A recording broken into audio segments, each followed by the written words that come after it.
Sorry for the screeching. Let me first give you a couple of references on which my lectures are predominantly based.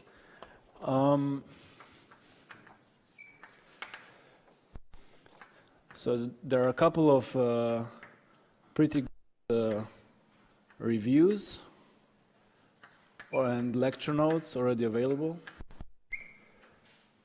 666 1066.3534 005.3106.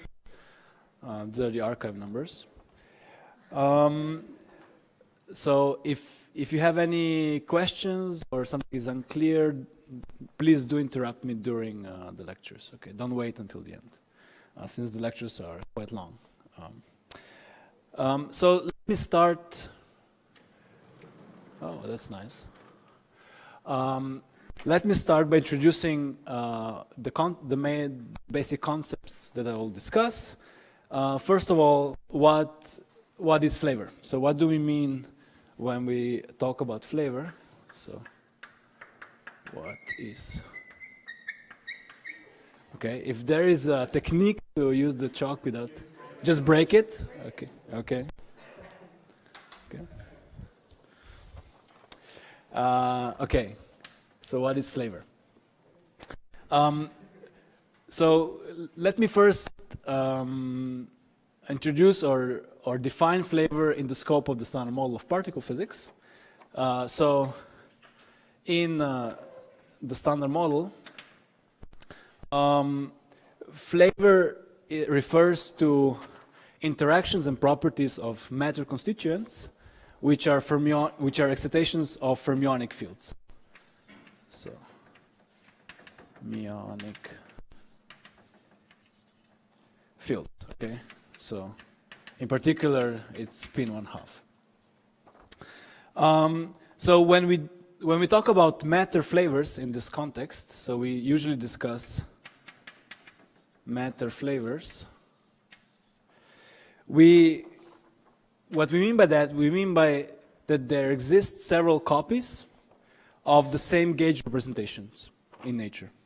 So these are several copies of same gauge representation. So, in particular, under the unbroken standard model gauge group, so under the unbroken, standard model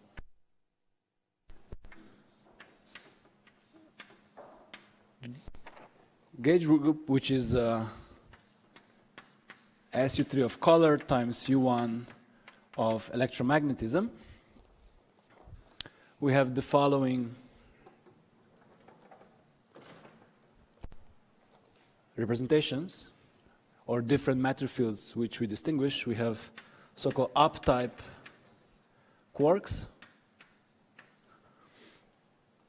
which form a triplet of color and have electromagnetic charge of 2/3.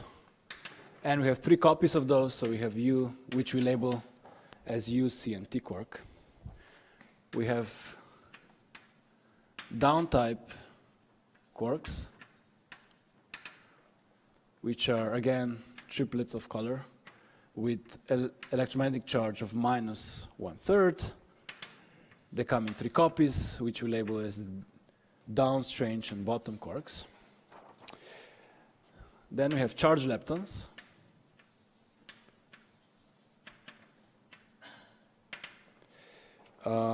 which are singlets under color with electromagnetic charge -1, and we distinguish between electron, muon, and the tau. And finally, we have neutrinos, which are singlets under both color and electromagnetism, and we have 3 copies of neutrinos. So let me label them as nu1, nu2, and nu3. What I mean by these labels is those are the mass eigenstates, which are admixtures of Flavour eigenstates. And all of these fields of a given standard model representation differ only in mass. So when we talk about the first, second, or third generation, all the interactions under the unbroken standard model gauge group are the same, and they only differ in mass. Differ only in mass. Now, the ordinary matter in the universe is essentially made out of first generation. So what we call ordinary matter, so atoms in particular, ordinary matter is essentially first generation. In particular, up and down quarks are bound within protons and neutrons. Bound within P n. Electrons from atoms around these nuclei, so electrons forming atoms. And finally, an admixture of nu1, nu2, and nu3, which we label as electron neutrinos. Electron neutrinos. So these are admixtures, mixture of nu1, 2, 3, are produced in fusion reactions inside stars, for example.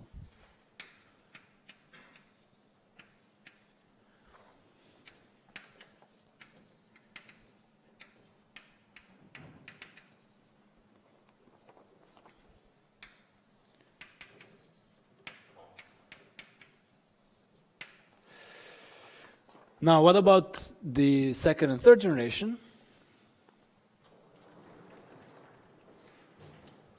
Or of matter flavors?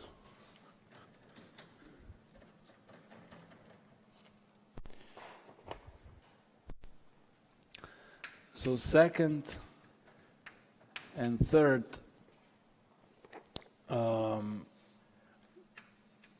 generations, or what we also talk about families of matter fields or particles, are produced in high energy collisions, and they decay back to the first generation. So they can be produced in high energy processes, in particular either in collisions inside particle colliders here at Earth, or in collisions of cosmic rays with the atmosphere, for example.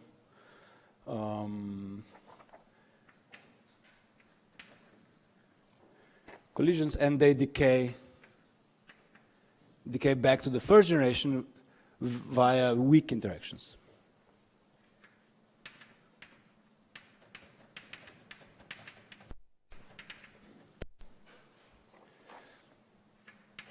Into first generation particles.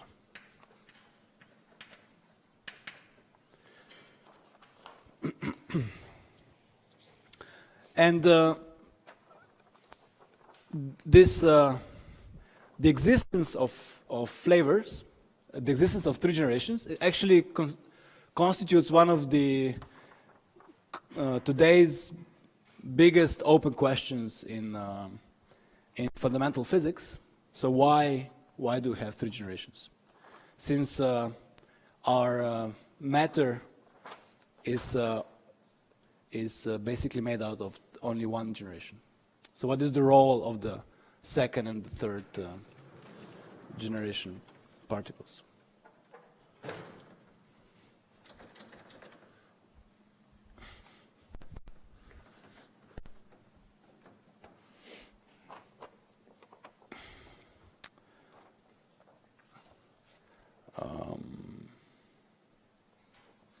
Okay, so one of big open questions in fundamental physics is why there are three almost identical replicas of quarks and leptons, and also which is the origin of their different masses, why their masses are so different, and also their parameters. We'll discuss that a bit later.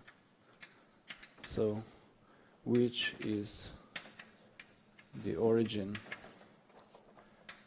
of their different masses.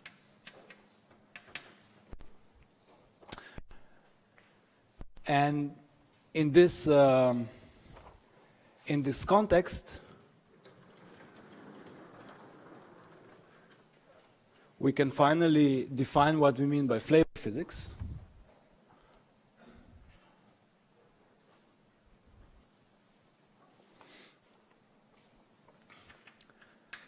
So, flavor physics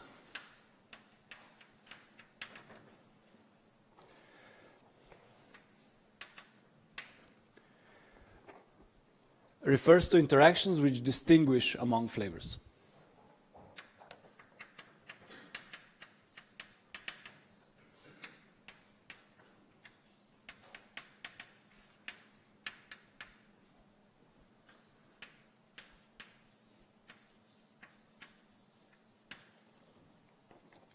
And within the standard model, these are the weak and the Hicks interactions.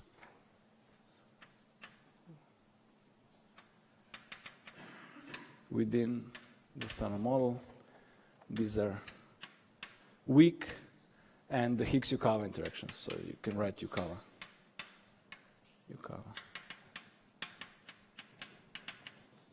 Fundamentally, they're only Yukawa interactions, but we'll come to that. So next, we can introduce what we call flavor parameters. Flavor parameters. And these are parameters in the theory which carry flavor indices.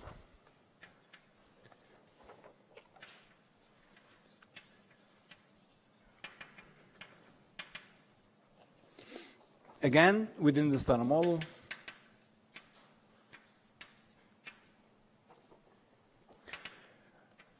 we'll have 9 masses of charged fermions.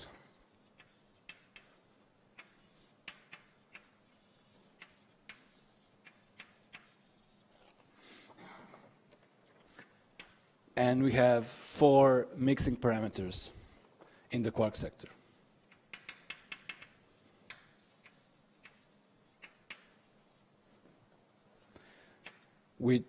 Which can be further distinguished between 3 angles, mixing angles, and 1 CP violating phase.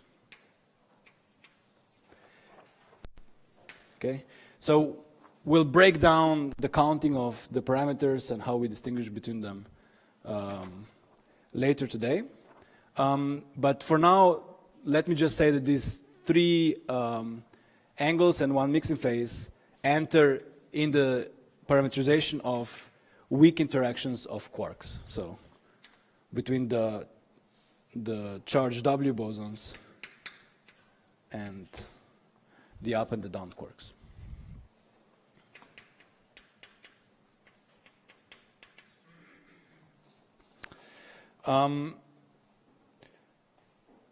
So this is in the standard model with massless neutrinos. So since we know neutrinos have mass, there should be additional flavor parameters present in nature. And since I will not discuss neutrino mass models in any detail, let me just give you one possibility of what happens, one possibility of adding neutrino masses and how many parameters this introduces. So for example, if we add Majorana mass terms for neutrinos,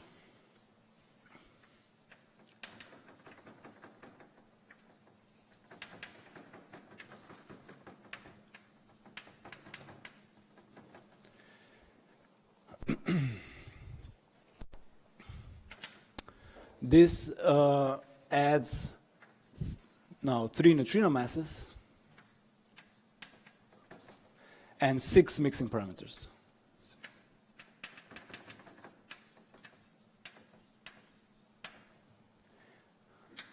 So 3 angles plus 3 phases. Okay, 1 Dirac and 2 Majorana phases. And these then parameterize the charge current leptonic interactions between the W boson, neutrinos, and charged leptons.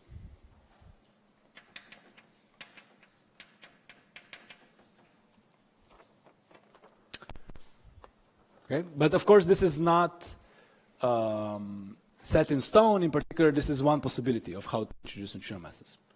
So it's not the only one. We can also, sometimes we talk about Flavour universal interactions. Flavour universal interactions. And those couplings are proportional to the identity in flavor space. With couplings proportional to identity in flavor space. One example of this would be weak interactions in the interaction basis.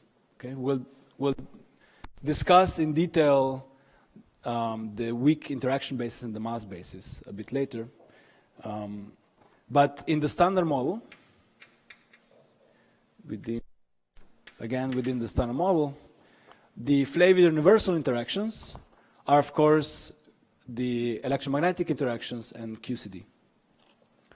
So they're QCD and electromagnetic. Sometimes instead of Flavour universal, you will also hear Flavour blind. Okay, something also Flavour blind. Okay, means exactly the same thing. But interactions can also be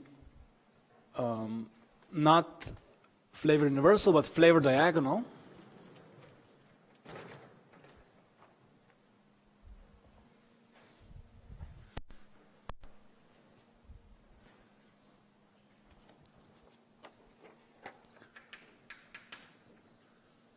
Flavour diagonal interactions are couplings that are diagonal in the mass basis, but not necessarily universal.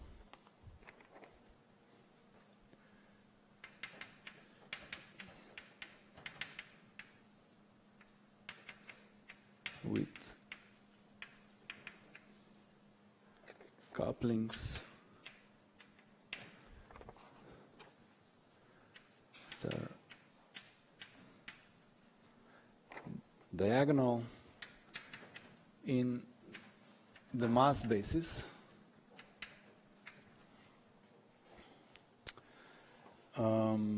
But not necessarily universal.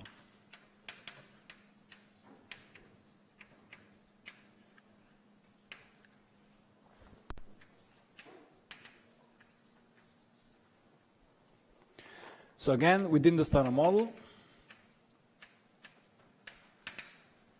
these are the Yukawa interactions of the Higgs boson.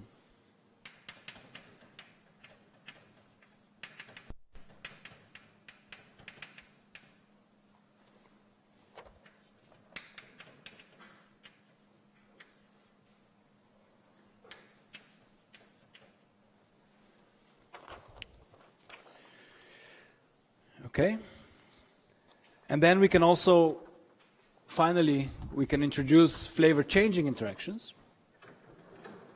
I can define it here.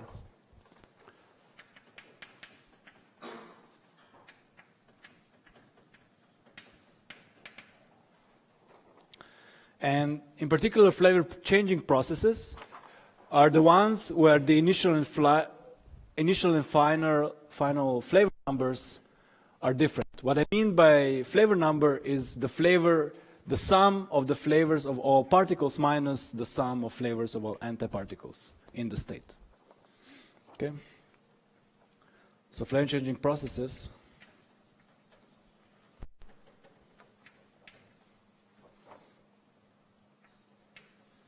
where initial and final flavor numbers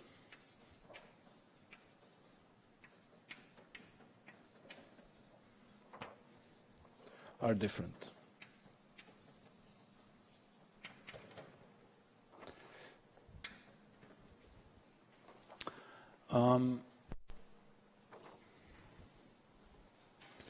And in particular, again, we can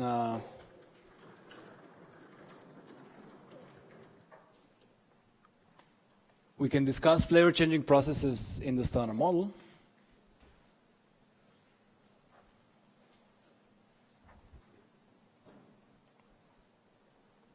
And we can distinguish between flavor changing charge current processes. This would be flavor changing charge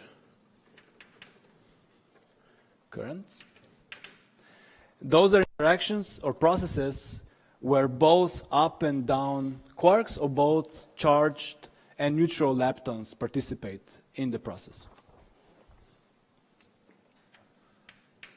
So both up and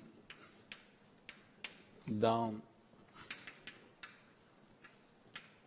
type quarks or quark flavors, or both charged lepton and neutrino flavors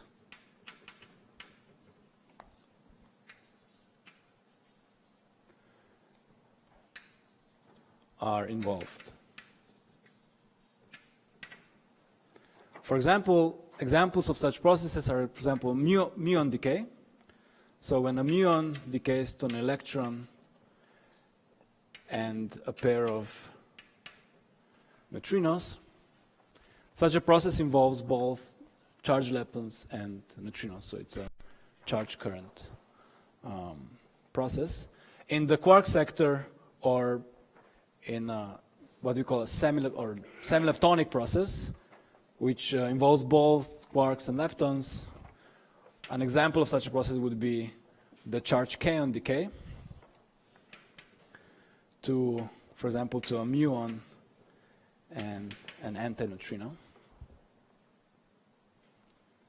At the quark level, this process corresponds to an S U bar bound state decay to a muon and an antineutrino. Again, within the standard model,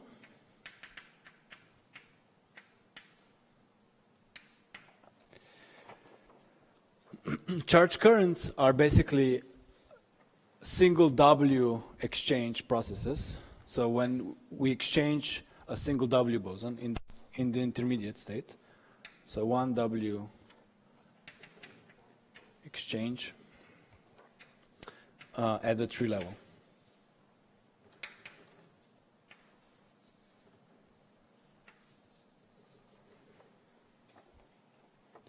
In particular, the amplitudes for such processes are proportional to the Fermi constant. Okay. So you have the M will be proportional to G Fermi.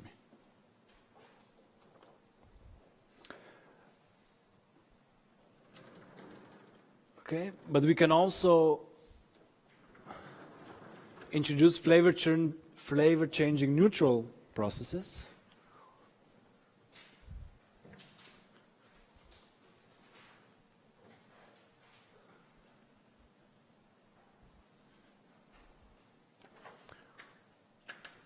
So flavor changing neutral current processes.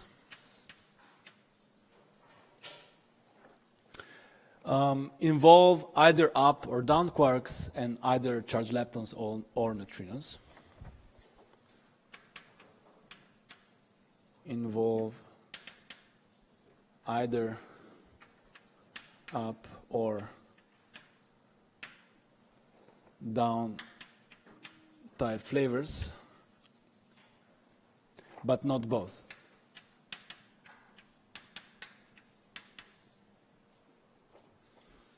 Okay, and or the same for in the leptonic sector. So charged lepton or neutrino flavors, but not both.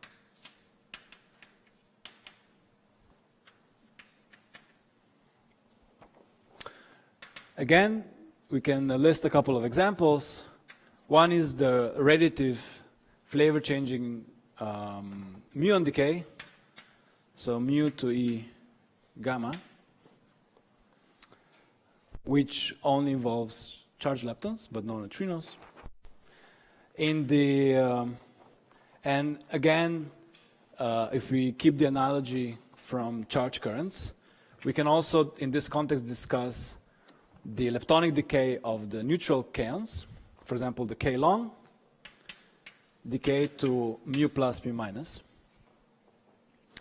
At the quark level, this would correspond to an S d bar or ds bar. There is a superposition of those states. Decay to mu plus, mu minus.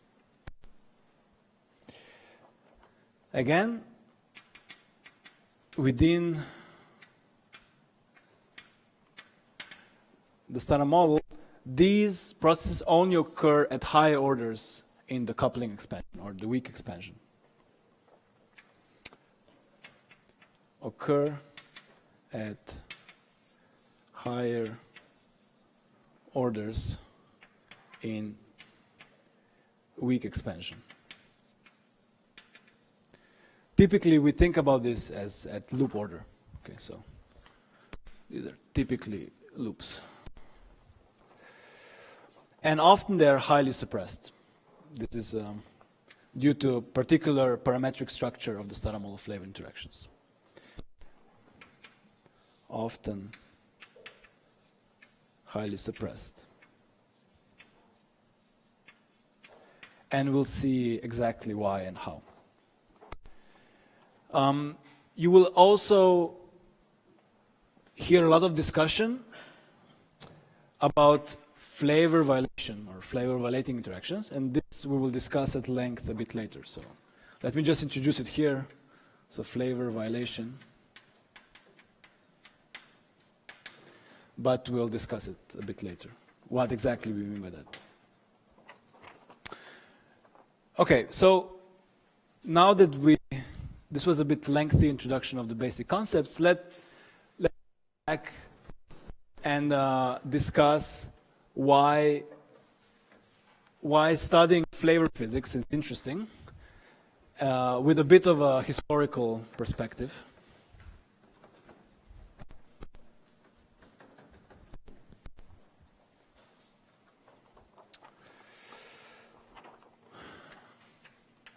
So why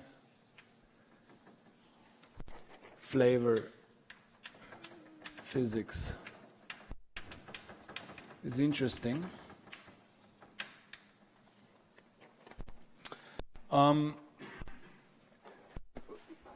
So particularity of flavor, and this is actually true for standard model flavor due to the particular structure of flavor parameters in the standard model, is that from past examples, we know that flavor physics can actually discover some new phenomena before, or some new dynamics before it's discovered directly or produced directly at high energy colliders. So can discover what we call new physics, so physics beyond the established theory or model, or at least it can probe it before it is directly observed in high energy experiments, before it is directly produced and observed.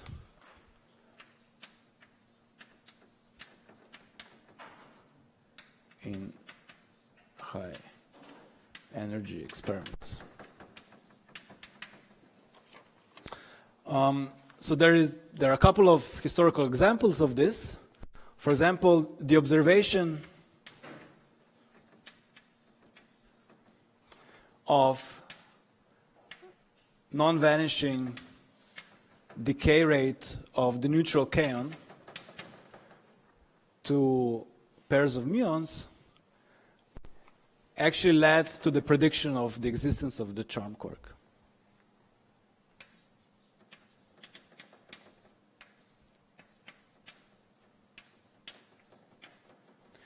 In particular, the smallness of this ratio of the rate of the neutral current, neutral kaon decay, to its charge current decay of the charge counterpart, mu plus.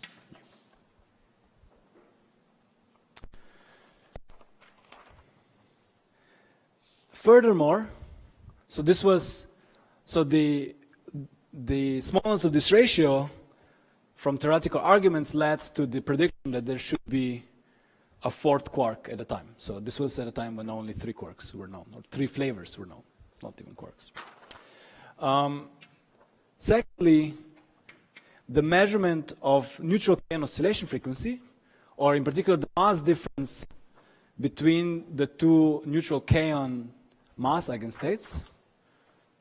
I'll introduce this probably tomorrow, exactly how these are related. So we call the mass difference delta mk. So this is, by definition, this is the difference between the two mass eigenstates, the long-lived kaon, neutral kaon eigenstate, and the short-lived, which we label conventionally by k long and k short. The k long is long-lived, the k short is the short-lived neutral kaon eigenstate. And the measurement of this mass difference actually allowed a prediction of the charm quark mass.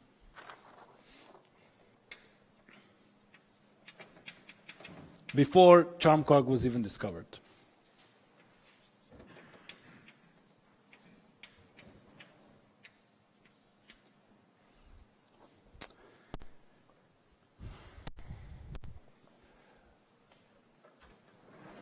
In the same spirit,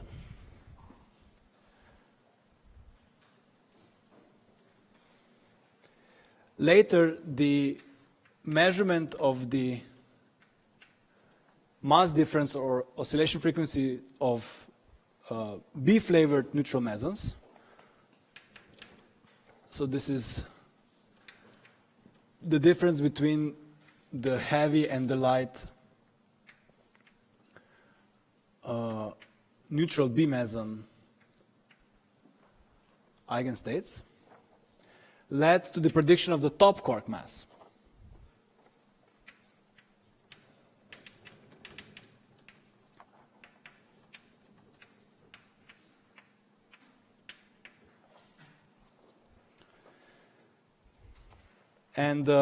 And finally, the observation of a two-body decay of the long-lived neutral kaon eigenstate to 2 pions. So the observation of this particular decay, k long to pi plus pi minus, we will discuss it a bit more in detail tomorrow.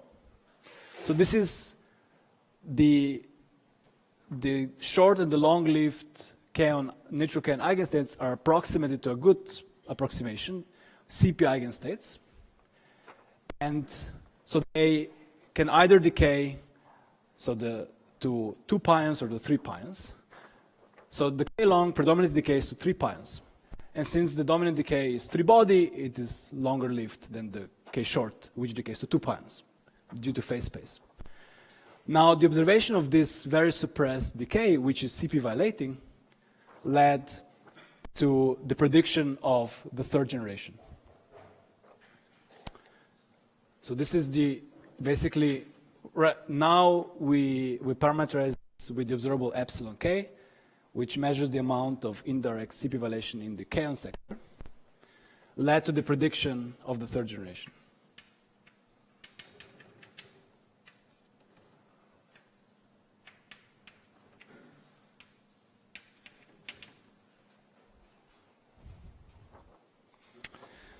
Okay. So next, since I've already touched upon the subject of CP violation in Flavour, let me discuss it a bit more. So the relation between the existence of CP violation in the standard model and Flavour. So within the standard model, there is a single CP violating parameter in the Flavour sector.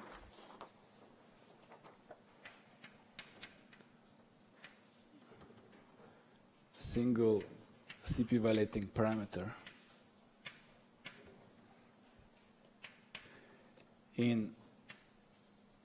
which parameterizes or enters all flavor changing processes in the standard model. In flavor changing processes. And the existence of this single CP violating parameter, which is also being measured to increasing precision, also leads to one of the puzzles of the standard model, which is indirectly related to Flavour, is that successful baryogenesis in the early universe seems to require additional sources of CP violation. So, baryogenesis requires new CPV sources.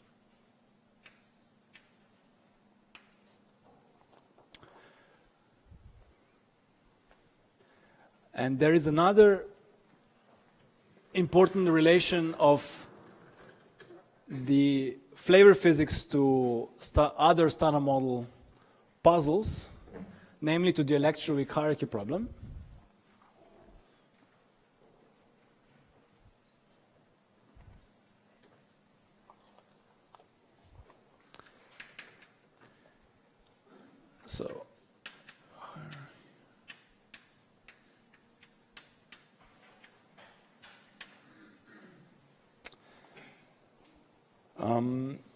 So the electroweak hierarchy problem essentially refers to the quadratic sensitivity of the electroweak scale to any new UV dynamics.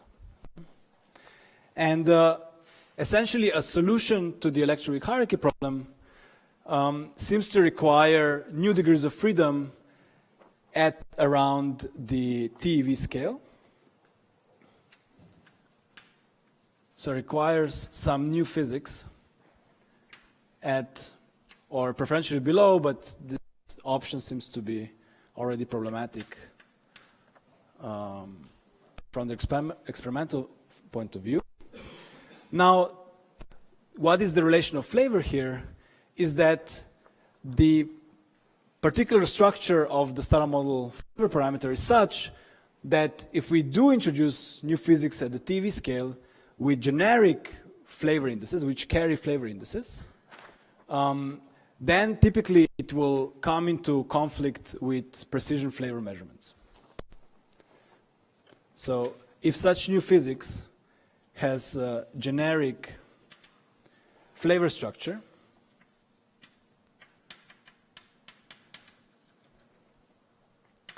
then this will typically lead to flavor changing neutral currents, which I've introduced previously, which will be orders of magnitude above the observed rates.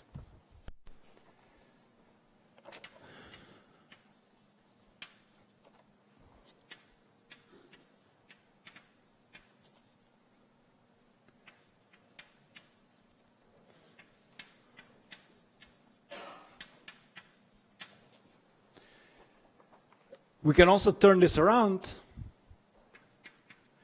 and say that the very particular flavor structure of the standard model, which we'll discuss later, which leads to this very hard suppression of flavor changing neutral currents in the standard model, allows to flavor processes to probe very high new physics scales for new physics which has generic flavor parameters. So flavor probes high new physics scales, in particular, in practice, up to order, in some cases, 10 to the 5 TeV. Okay. This is the mass reach of current flavor measurements. So this this observation leads to something that we call the new physics flavor puzzle. There seems to be a conflict between requirements of electroweak hierarchy solutions and the observation of very suppressed flavor changing neutral currents.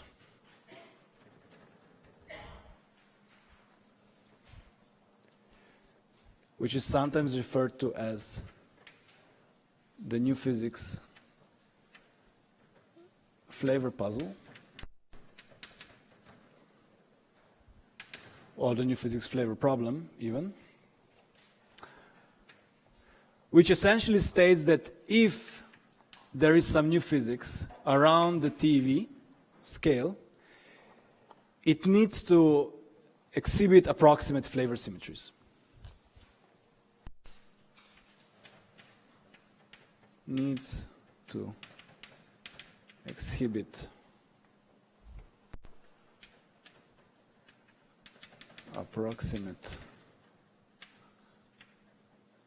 flavor symmetries. So this tells us that basically the electroweak hierarchy problem and the flavor problem are intrinsically interlinked. So you cannot really find a proper solution to the electroweak hierarchy problem unless you also address the flavor problem. So what is the source of flavor?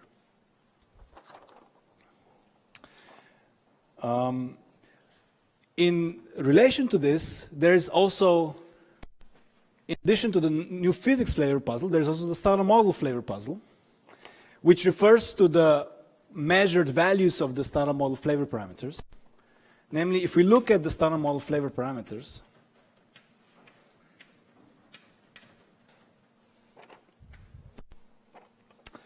we observe that they are both hierarchical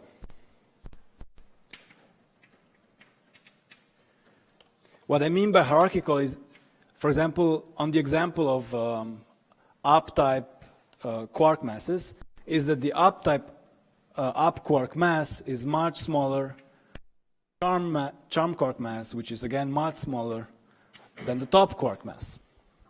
And we observe these hierarchies in all the charged fermion sectors. In addition to this, most of standard model flavor parameters are small or even tiny. Most are small.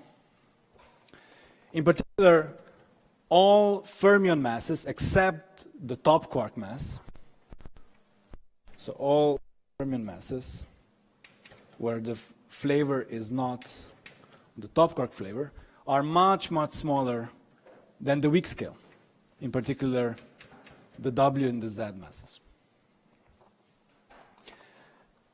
And this apparent structure of standard model flavor parameters, which is not explained in the standard model, standard model only parameterizes it, is what we call the standard model flavor puzzle.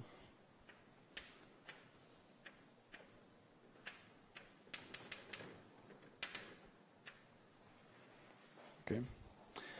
And again, so the observation of this structure actually hints upon some underlying dynamics or symmetries. It's just that we don't know what it is at the moment. Okay, so all of these hints, I think, convince us that studying flavor is interesting and has important implications. So then let's continue and discuss in more detail flavor physics within the standard model first, and then we'll move to flavor beyond the standard model physics.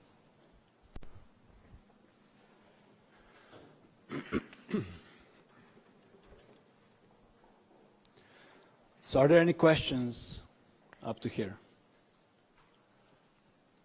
No? Okay. So then we move on. So we'll discuss flavor in the standard model. And we'll start very generally, stating that from your quantum field theory classes, you probably know that any local quantum field theory model basically this is a model which we can describe with a local Lagrange density. Okay, so this is which we can describe with Lagrangian, can be fully specified with a couple of inputs.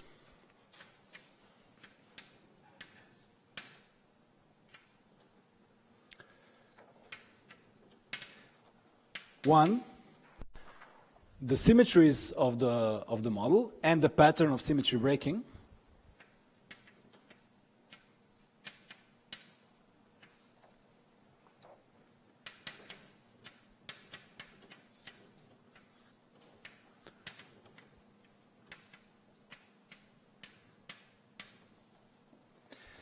And second, representations of matter fields, so fermions and scalars.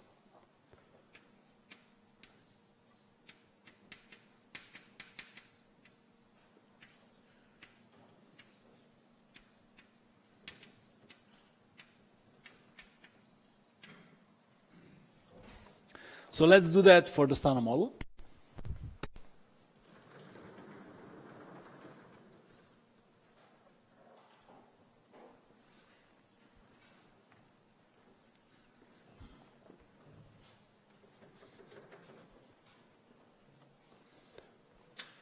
So to specify the standard model Lagrangian, we need to specify the symmetries. So I'll introduce the standard model gauge group. So GSM local or gauge.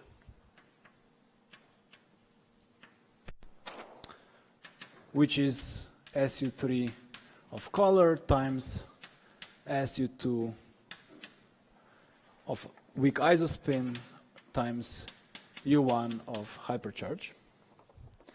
And the pattern of symmetry breaking in the star mole is that the star mole gauge group is broken down to the unbroken gauge group, which is SU3 of color times U1 of electromagnetism. And the second ingredient are the representations of fermions and scalars. So what we have is the following. We have the left-handed quark doublets, SU2 doublets, QLI, where I goes 1 to 3. So these are the 3 generations or families. These fields are triplets under color, doublets under SU2, and have hypercharge 1/6.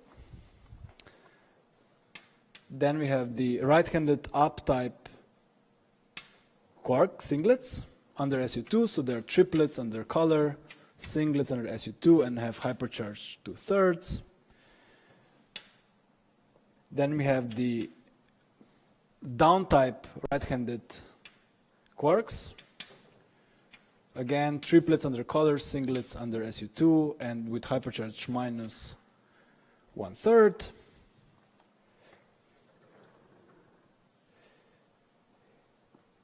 In addition, we have the leptonic doublets, which are singlets under color, doublets under SU2, with hypercharge minus 1/2. We have the charge lepton singlets, which are singlets under SU3, singlets under SU2 with hypercharge minus 1.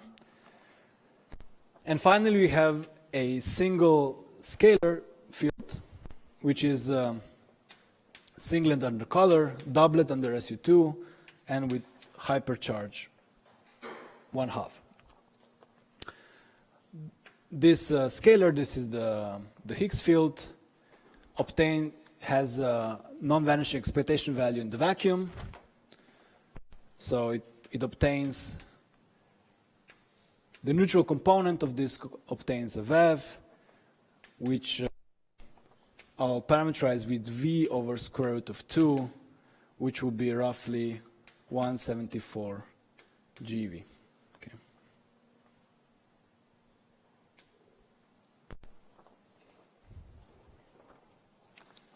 Such that V is the conventional 246 GeV. Okay, so these are the ingredients. What is the resulting Lagrangian?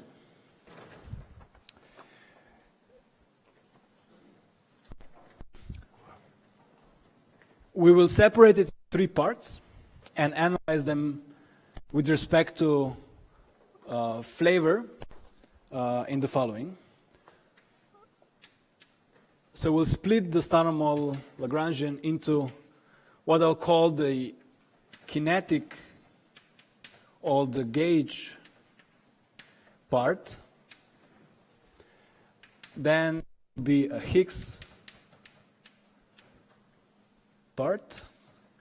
And finally, there will be the Yukawa Lagrangian.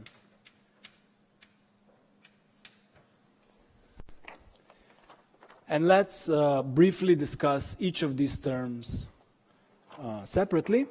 So the kinetic or gauge part of the standard model is completely specified by the symmetries. Okay? And it's very simple. Simple in the sense that it has very few parameters, and it's symmetric. So it obeys all the symmetries, and actually, in fact, it has a very large accidental global symmetry, which I will discuss in a couple of minutes, in addition to the gauge symmetries. It's completely specified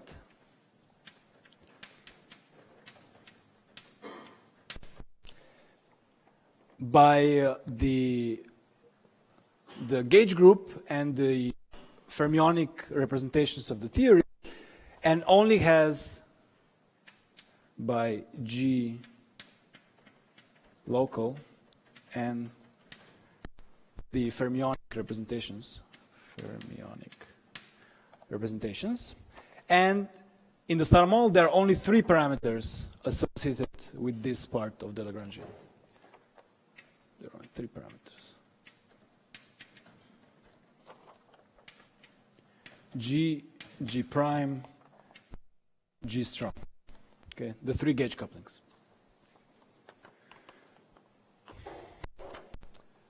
The second part is the what I call the Hicks part.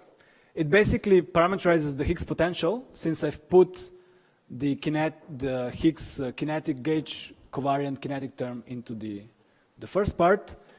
So the Higgs part of Lagrangian specifies the details of electroweak symmetry breaking. So it's responsible for electroweak symmetry breaking. And of course, there are 2 parameters associated with electroweak symmetry breaking. So there are 2 parameters. So which are these 2 parameters? Yeah, so the quadratic and the quartic Higgs coupling, no? Or the mass term and the self-interaction term. And finally, we have the Yukawa part, and this is basically which is the source of all flavor dynamics in the Stana model. So all the Stana model flavor dynamics originates from this Yukawa Lagrangian. And also, of course, all the flavor parameters of the Stana model originate from this part. So we'll be studying this part the most. So the flavor parameters. Okay? So the Yukawa interactions are the source of most of the parameters of the Stana model. The Stana model without Yukawa interactions is very, very simple with very few parameters. Okay.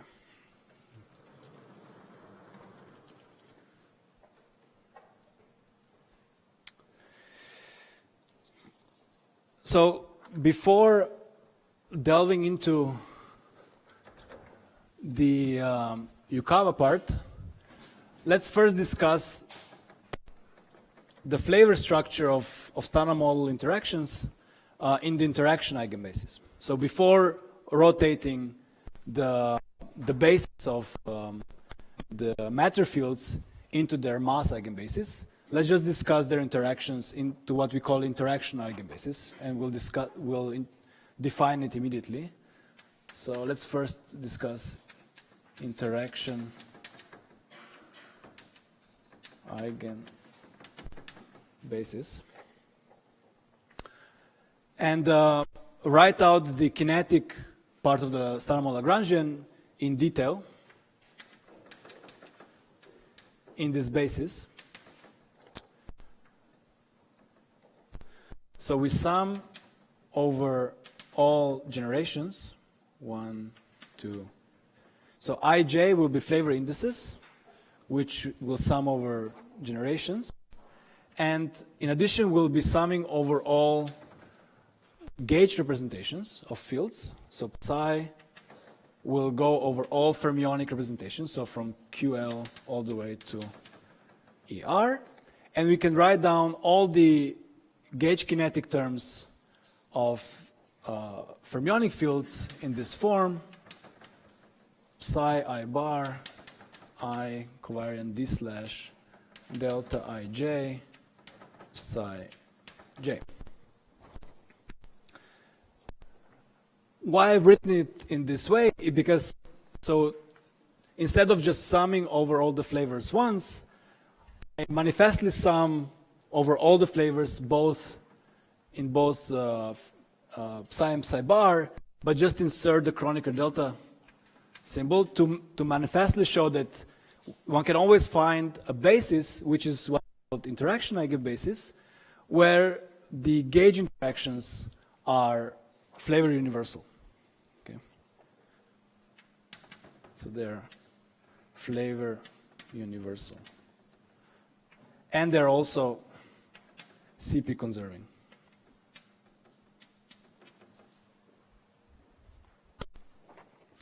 In particular, we can write out the covariant derivative for a general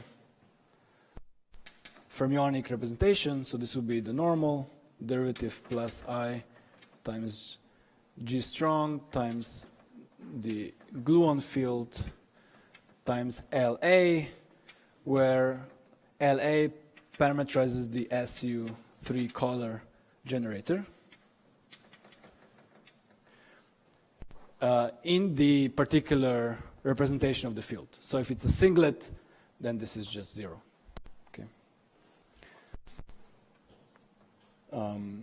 So for the singlet, this is 0. For the triplets, this will be just parameterized by the Gelman matrices. Okay. 1/2 lambda A and so forth. Okay. We don't have other representations in the star model under color. Then second piece is the weak isospin interactions parameterized by gauge coupling G and the gauge field W and the generator TB. So TB parameterize SU2L generators. So again, for singlets, this is just 0. For doublets, this is parameterized by Pauli matrices.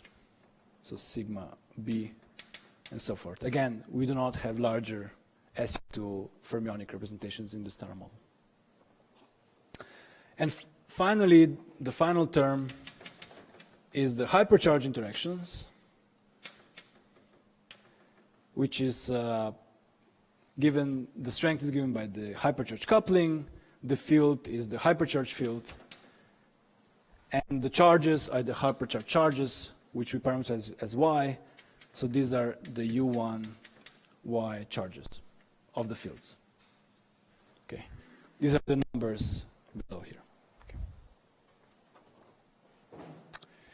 Okay, so that is the first piece.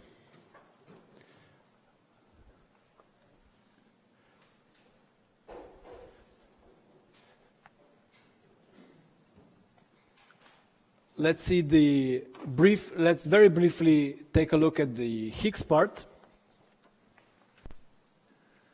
So the star model Hicks part of the Lagrangian. Okay, sorry, before I go there, I forgot, of course, you have to add all the gauge kinetic terms for the, so let me just write it here. So for the gluons, we have sum over all adjoint states G A mu nu.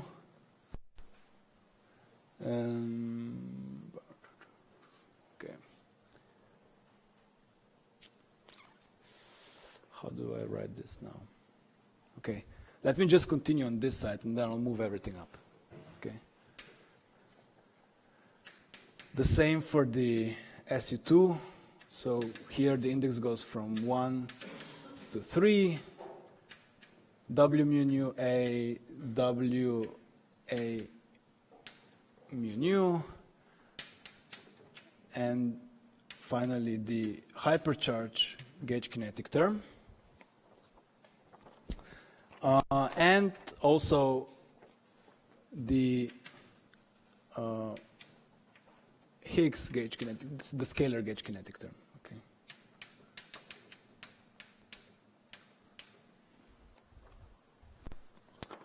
Okay.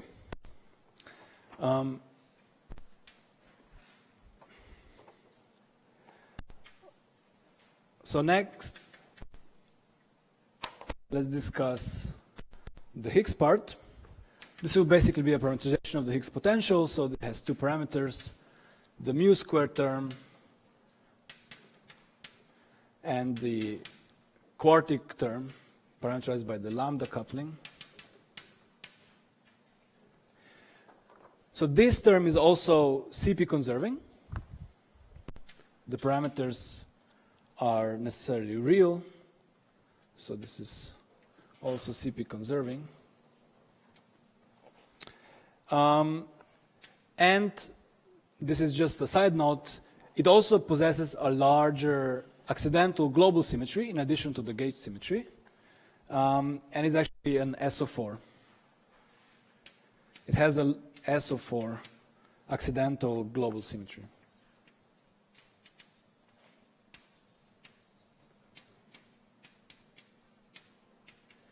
Which is often referred to as the custodial symmetry.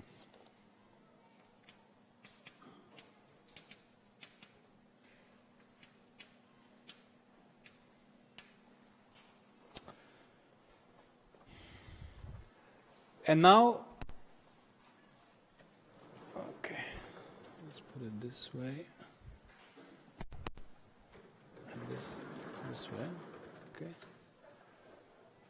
So both the kinetic and the Hicks Lagrangian terms of the standard model actually possess a very large accidental Flavour symmetry in addition to their gauge symmetry.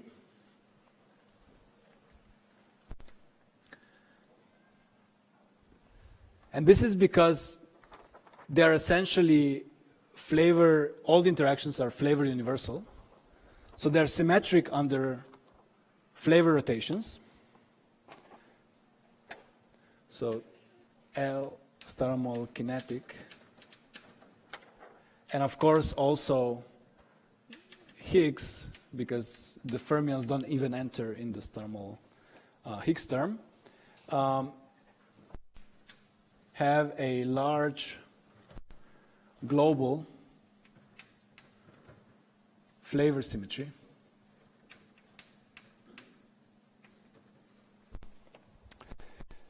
Namely, one can in fact perform completely independent unitary transformations on all the fermionic gauge representations independently.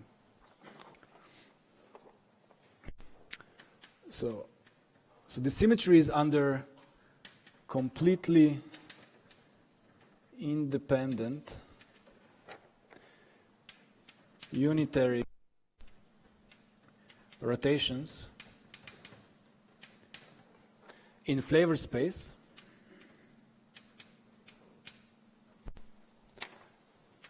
of the 5 fermionic fields.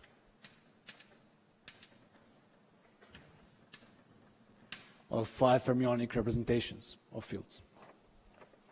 So one can specify the standard model Flavour symmetry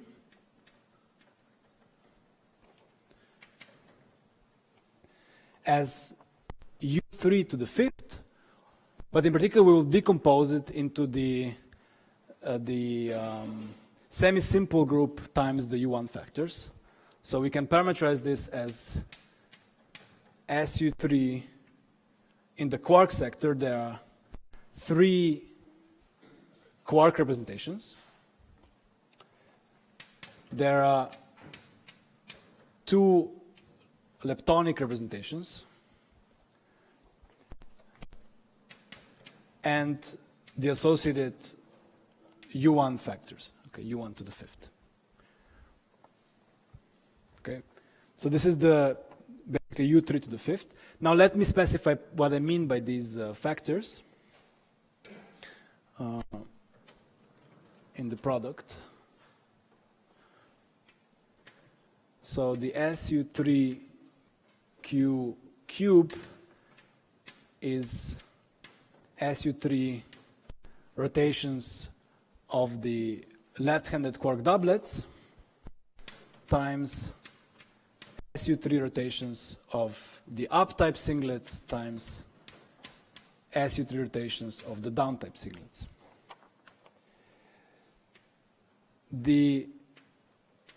Correspondingly, the SU3 squared leptonic refers to SU3 Flavour rotations of the left-handed lepton doublet times SU3 Flavour rotations of the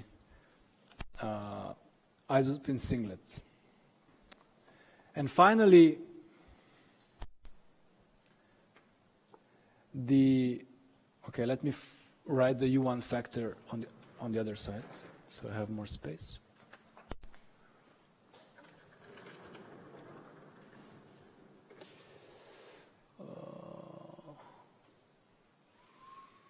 No, it's okay, like this.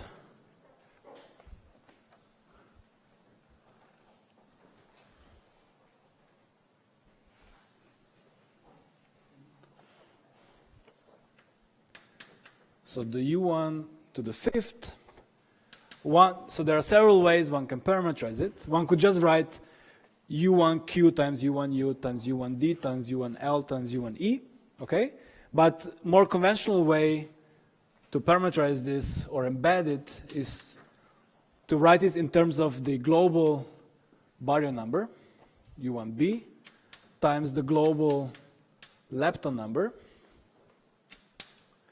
times U1 hypercharge. This is the global U1 group which matches exactly onto the local U1 hypercharge. So this one is in fact gauged. And this leaves us with two additional U1 factors, which we can choose to be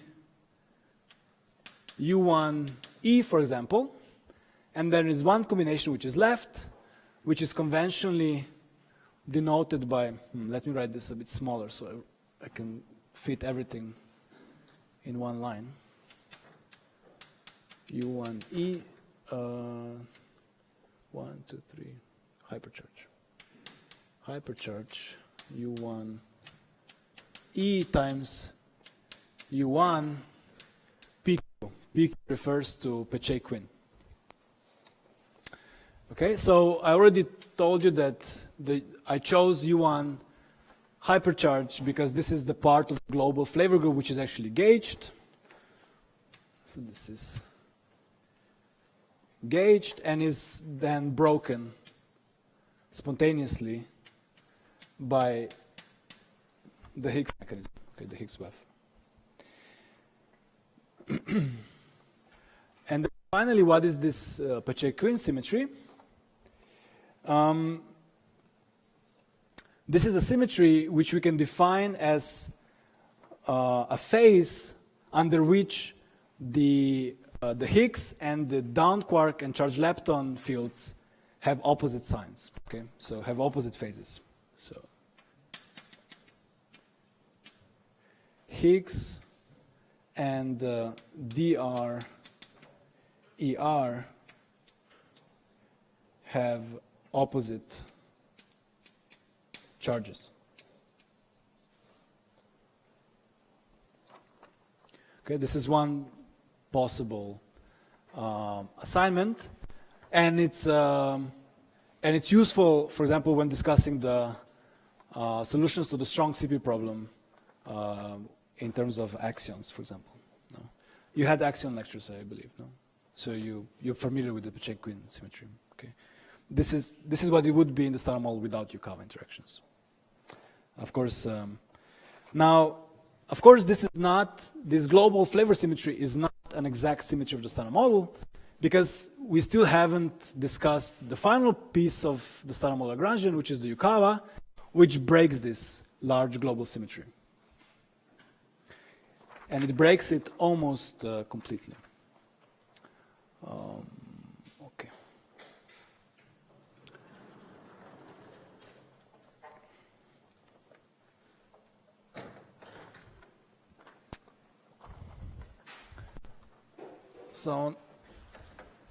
So finally, let's write out the Yukawa Lagrangian of the Standard Model.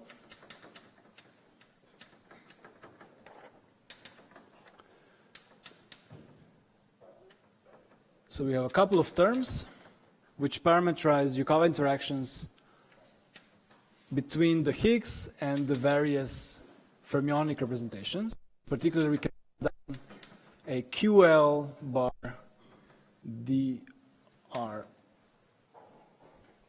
interaction parameterized by a flavor matrix ydij. We have a similar term coupling QL bar I phi tilde U R J, where I've introduced phi tilde I being just the contracted with the antisymmetric Levi-Civita tensor. Sometimes you will, without the indices, you will write this down as I times sigma 2 times phi. Okay. It's just the antisymmetric contraction of S2.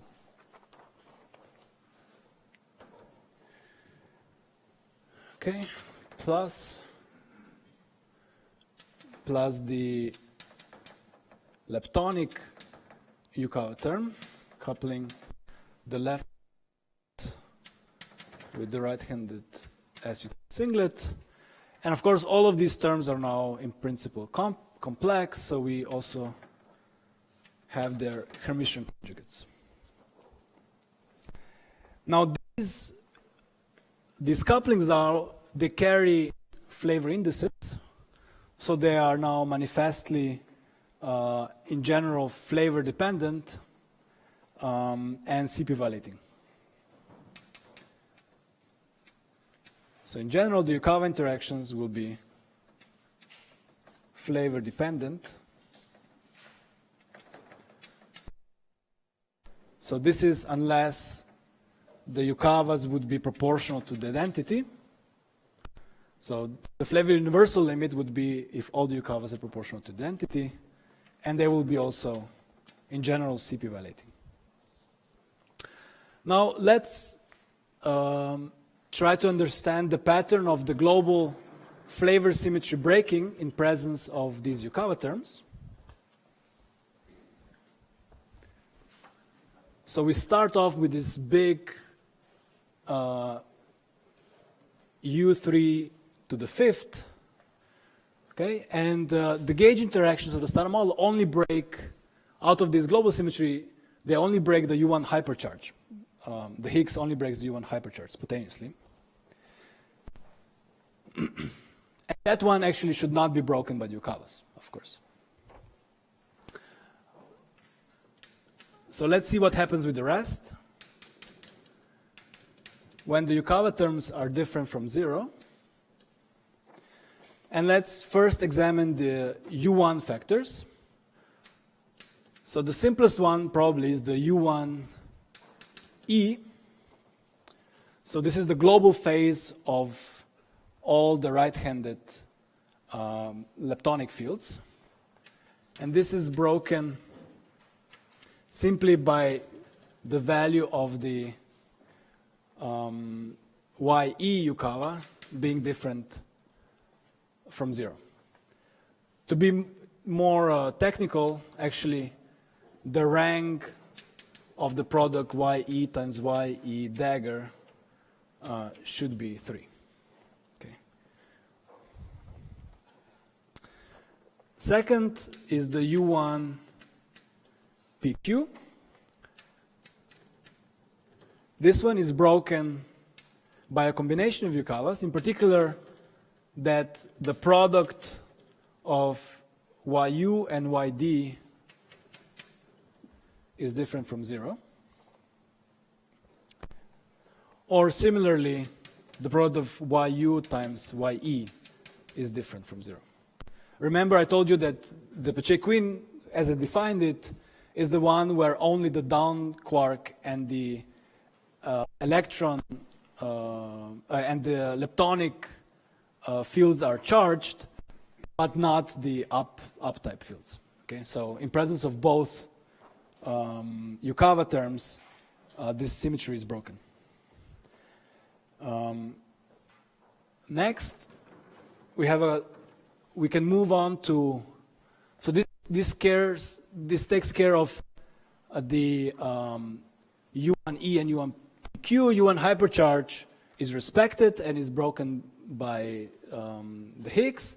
And then we have the U1B and U1L, which are respected by all the interactions at the classical level in the standard model. So let's move on to SU3 components. In particular, the product SU3Q times SU3U,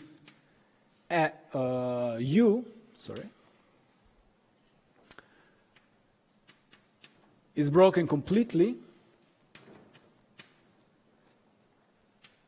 by the uptype Yukawa being, of course, different, being not proportional to the identity. In fact, when I say completely, I mean that there is no continuous invariant subgroup. There is a discrete subgroup, which is a Z3. Okay, so there is up to a Z3 subgroup. Okay, but there is no continuous subgroup, which is invariant, which remains invariant. Similarly, the SU3Q times the SU3D is again broken completely by YD being different, not being proportional to the identity, and again up to a Z3 discrete subgroup. And finally, the SU3L cross SU3E is broken down to U1 cube, which is the product of the U1 factors of the 3 generation of charge leptons. U1 tau. So U1 electron times U1 muon times U1 tau. Okay? Again, this is true in absence of neutrino masses. Okay? So with this we can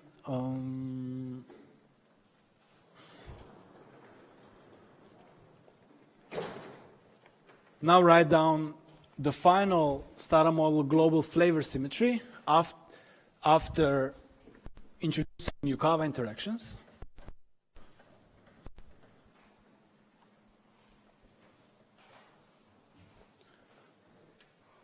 So the Stata model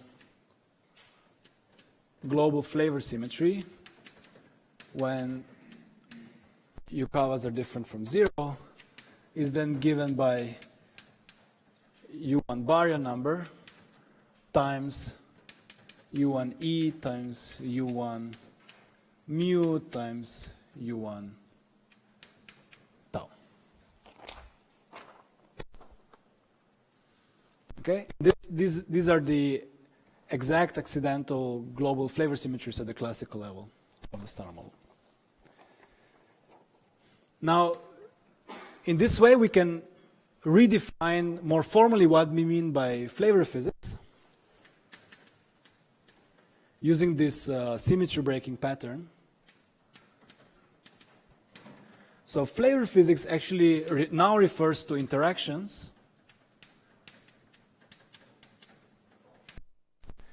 which break the SU3 to the 5th global flavor symmetry, which break SU3 Q cubed times SU3 leptonic squared. And such interactions, we say that such interactions are then flavor violating.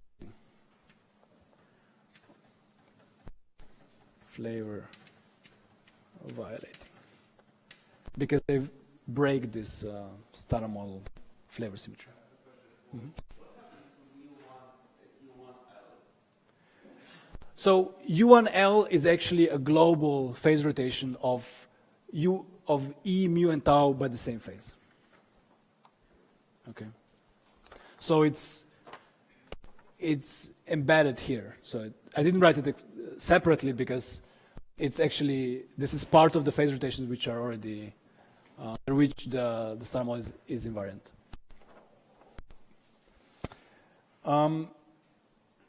So there is a very useful tool to study this pattern of symmetry breaking, in particular with these large global symmetries, which is used a lot in flavor physics, in particular also to study flavor physics beyond the standard model, where we might have additional sources of flavor breaking in addition to the standard model Yukawas, which is using the so-called spurion analysis.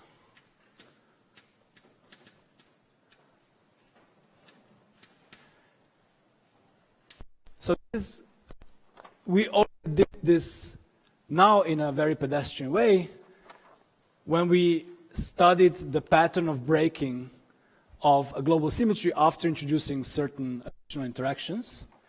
And this can be formalized in the following way.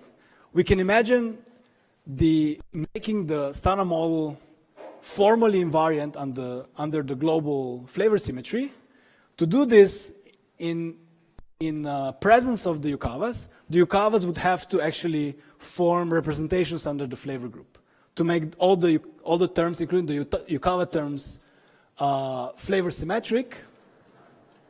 So if you look at the Yukawa terms, so since the Q and D fields, in particular for this term, they form an anti-triplet, this forms an anti-triplet under SU3Q, this forms a triplet under SU3D. So to make this term invariant, Hicks is a singlet, to make this term invariant, the Yukawa would have to transform as a 3 bar under the SU3Q times SU3D, okay? So we can make all these terms formally invariant by assigning particular representations to the Yukawa matrices. So we can consider these parameter matrices as fields. That's why we call them spurion fields, because they're not dynamical. At the end, their values are fixed to their measured values.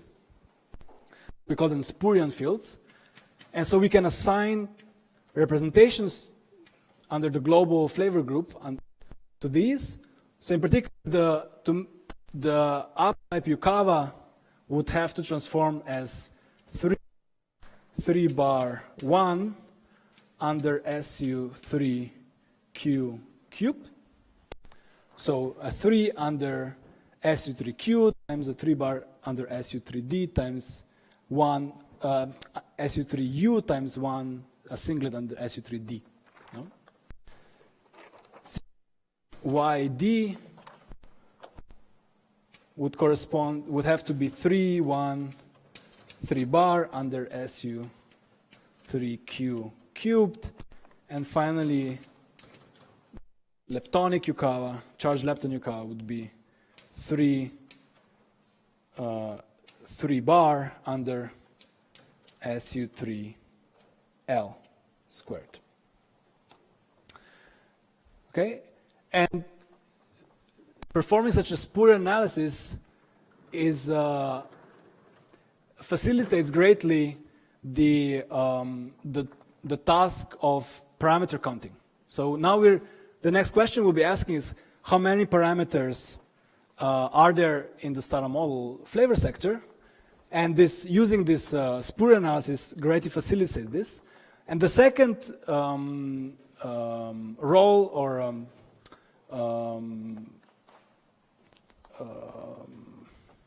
usefulness of this is that it allows us simply to compute the relevant suppression factors of different flavor changing processes without actually going through through explicitly computing all the factors. I'll show this probably tomorrow. It's also essential to the concept of minimal flavor violation, which I'll discuss towards the end of these lectures. Okay. So in the remainder of these lectures, I'll concentrate on the quark flavor sector, and because that is fully specified in the standard model, and irrespective of the nature of neutrino masses. And let's first try to count the number of flavor parameters in the quark flavor sector.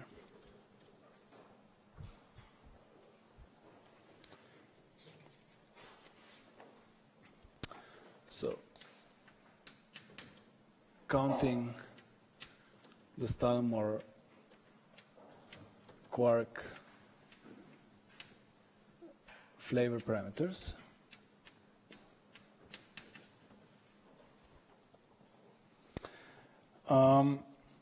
And there is one very useful technique for parameter counting that uses the pattern of symmetry breaking that is induced by the parameters. And in particular, in general, if we start with a global symmetry, a theory with a global symmetry, so we start with a global symmetry group. Let's call it GF for the moment, which has some n total number of generators.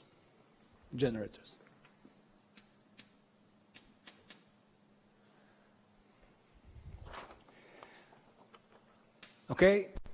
The next step, we switch on interactions which break part of this global symmetry group. So we interactions, like the Yukawa interactions in the standard model. So adding interactions with n general parameters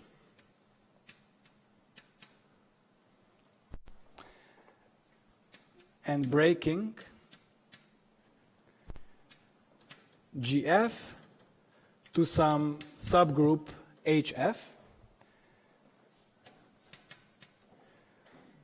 with a smaller number of generators. In particular, the number of generators of H is number of generators of G minus the number of broken generators, n broken.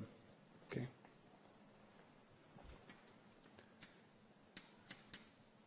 Generators.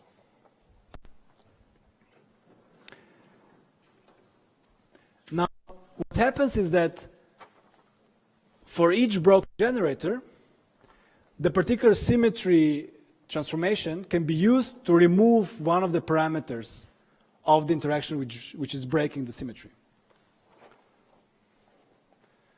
So n broken, so then n broken generators can be used to rotate away n broken number of symmetry breaking parameters.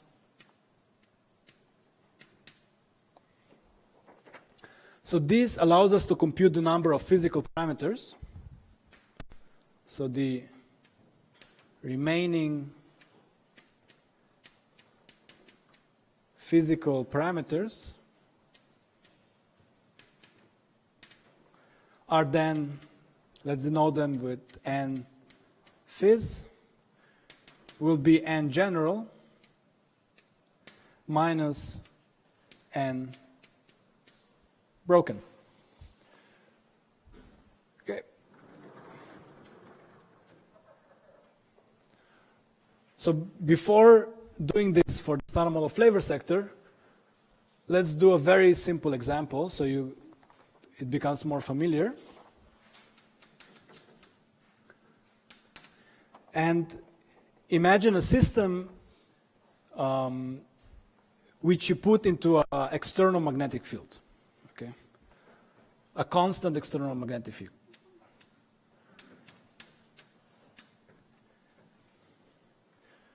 So in general, a constant magnetic field will be described by three components, okay? Bx, by, bz, which parameterize the vector of the magnetic field. Now you have a system which, in which you turn this on. So the turning on of an external magnetic field breaks the space-time symmetry of the system from SO3. So without the magnetic field, the system is invariant under three-dimensional rotations. It breaks it down to SO2. So even in presence of a constant magnetic field, the system is still invariant under rotations in the plane perpendicular to the direction of the magnetic field. Okay? So which means that the switching off of a constant magnetic field has broken SO3 to SO2, so it has broken two of the three generators of SO3. So we can now use two rotations to reparameterize the field B, or to basically to remove two of the parameters of the field B. In particular, we can choose these to be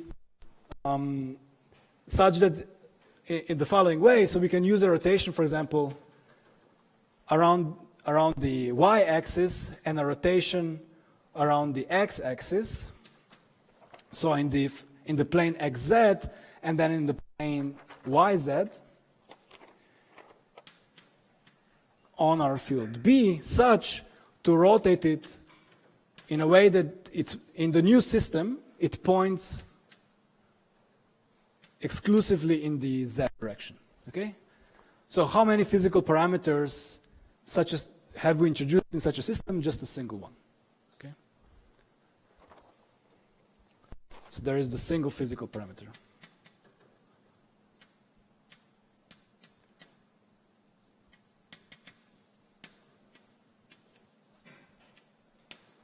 Okay? So now let's see how this works for the standard model Flavour parameters. So we already know the pattern of symmetry breaking, so we just need to count the number of total number of parameters and the number of broken generators, or total number of generators and the number of broken generators.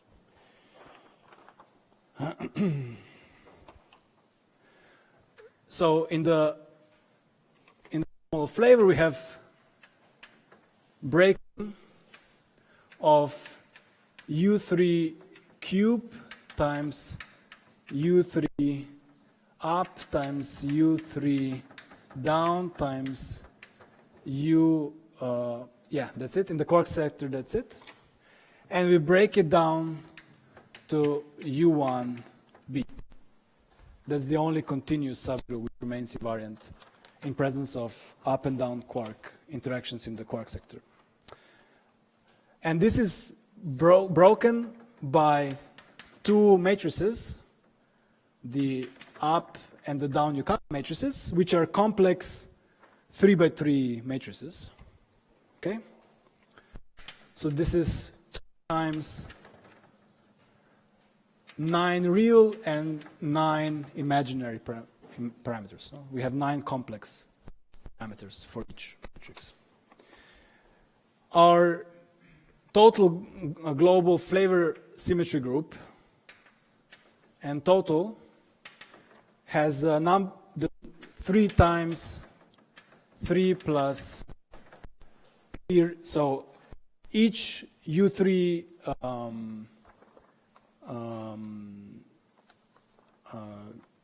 group has basically 3, can be parameterized by 3 angles and 6 phases. The number of broken generators is there is just a single U1, so we are left with 1. So this is the number of total minus 1. So it's just 9 plus I times 17. I just multiplied this, subtracted 1. And now, by subtracting this number from this, I derive that number of physical parameters in the standard model is 9 plus I1 in the quark sector. Okay, so I have 9 real parameters and 1 phase. So I have, in particular, I have 6 quark masses. Quark. I have 3 mixing angles. And I have a single CP violating phase. Okay.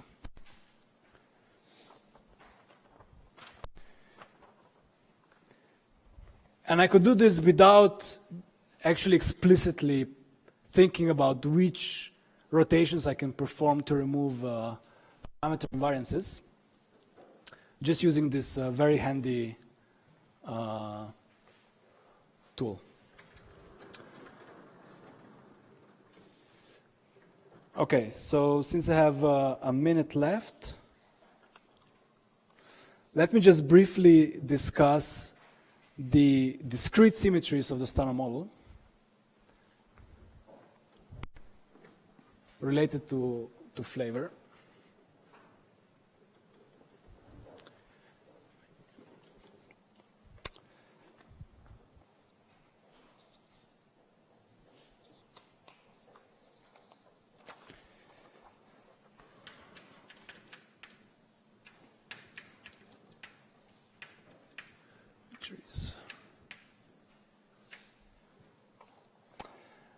Again, we'll start off very general.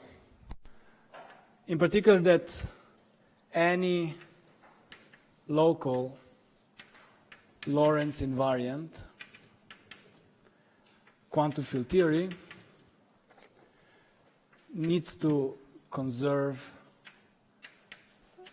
the product of CPT. So a product of charge conjugation, parity, and time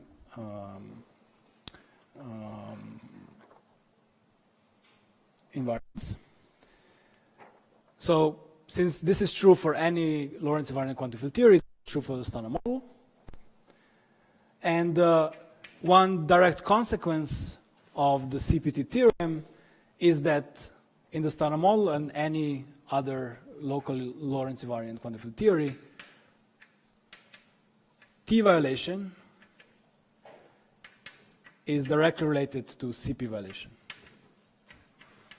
Okay, so we usually do not separately discuss T violation, CP violation, but usually talk about CP violation. Okay. On the other hand, the individual discrete symmetry, charge conjugation, parity, and time invariance are not required to be conserved in a theory. But it happens so that both charge, parity, and CP are violated in the standard model.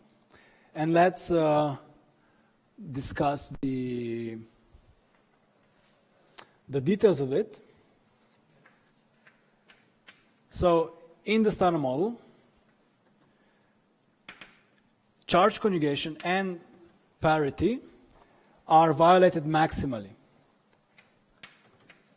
Violated maximally.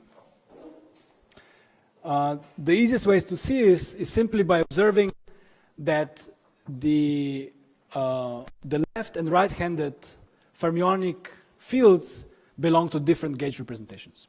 Okay. So left and right-handed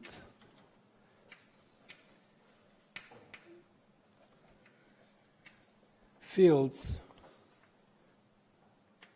have different standard model gauge representations. What this also means to is that charge conjugation and parity invariance are violated irrespective of the parameters of the theory. So this is independent independent of the parameters of the theory. Charge conjugation violation and parity invariance violation are maximal in the star model. This is in contrast to CP violation,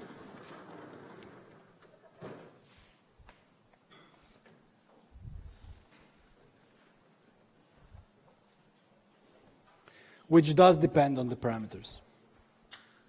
So in the standard model, CP violation depends on parameters, in particular on the values of the Yukawas.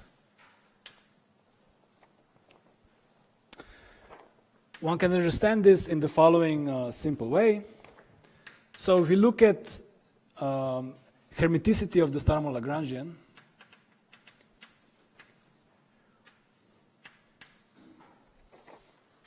in particular the Yukawa part, if you just write down the general form of the Yukawa interaction terms, so psi Li times phi times psi Rj plus the Hermitian conjugate of this is Yij star psi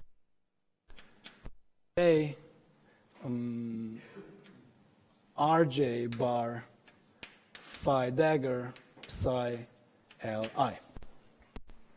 Okay. Now, if we do a CP transformation on this, so these are just numbers, so they do not transform under CP. While the fields change from left to right, and from psi to psi bar, so we have psi r j bar phi dagger psi Li plus the second term the same. I have psi Li bar phi psi Rj. Okay, this is doing a CP transformation on all the fields. If now we can now compare the CP conjugate expressions, and we observe that there is a limit in which the interactions are conserving. So this will be CP conserving. So these two expressions, these two sums will be exactly equal if the Yukawas are real.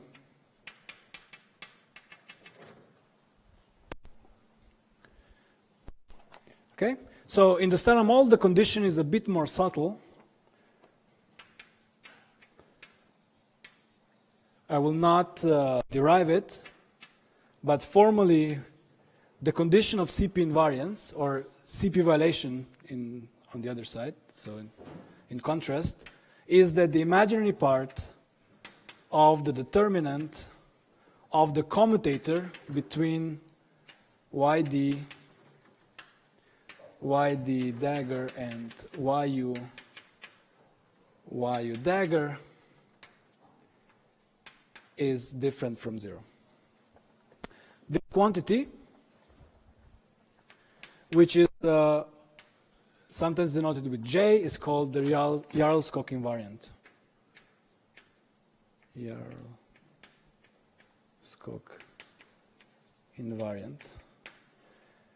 And it's written in this way because it's invariant under any reparameterizations of the Yukawas. Okay. Yes. Yes. Okay, this is CP violating. Okay, this is different from 0.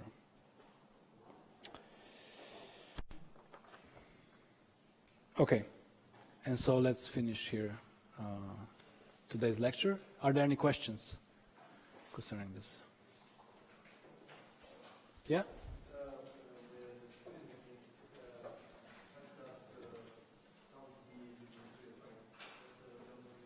Sorry?